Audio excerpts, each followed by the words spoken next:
Hi, it's Alaska Granny. Some people find it difficult to put together an emergency preparedness kit.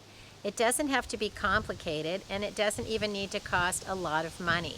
It's a kit that you can put together over time. For example, I wanted to share with you today a plan that's put out by the state of Alaska. People in Alaska always want to be prepared because we have harsh winters, we have volcanoes, earthquakes, all kinds of things can happen, and we live in a pretty remote area. So it's important for everyone to do the best that they can to be prepared to take care of themselves for as long a time as possible. We never know what the future holds. It could be something as simple as a long, cold winter or as critical as we've had in the last few months, which is a pandemic and other kinds of unrest that we've seen in our country. So I thought I would share with you the plan that's put together by the state of Alaska that is 24 weeks to a 7-day survival kit. And it's laid out every week, step by step, what you can do, what you can gather, the things you can learn and know, so that you can put these things together and be prepared no matter what the future holds for any kind of an emergency.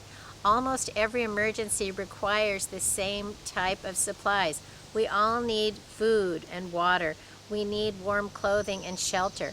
No matter what the emergency is, you're going to need these things. So it's a great idea to start preparing today, a little at a time. And if you follow a plan as simple as this one by the state of Alaska, you can have your plan going in a matter of a few weeks. You can see each week it tells you to get things like water, peanut butter, cans of juice, canned meat, a hand-operated can opener, a permanent marker, and then special requirements like pet food, diapers, and baby food.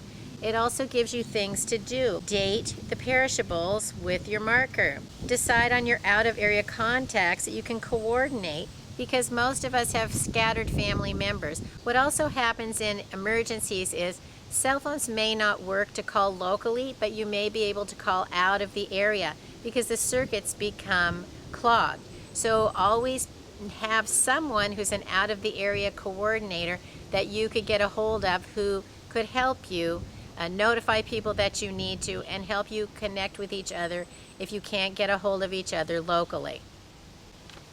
That's just week one. You can see that each week it spells out exactly what you can do, a few things that you can gather, supplies that you need, skills that you can do. Encourage your neighbors to get to know each other, to work on a plan together so that you have some like-minded people and you know who you can trust, who you can count on, but it also is a way to find out who you need to be leery of and wary of in times of real emergencies. The plan is easy enough. You could even combine a few weeks, get a few extra things together in a shorter period of time if you wanted to prepare more quickly and you have a few more resources to spend on these things, but it isn't necessary. Just make sure that you do a little at a time and keep going. Keep adding to your stored items. Keep learning new skills. Pay attention to the details and the variety of things. It's more important to get a few of an assorted things rather than one giant supply of one food item. For example, if you had 3 cans of soup and 2 cans of chili and 1 pound of rice, then if an emergency happened, you have a variety of meals.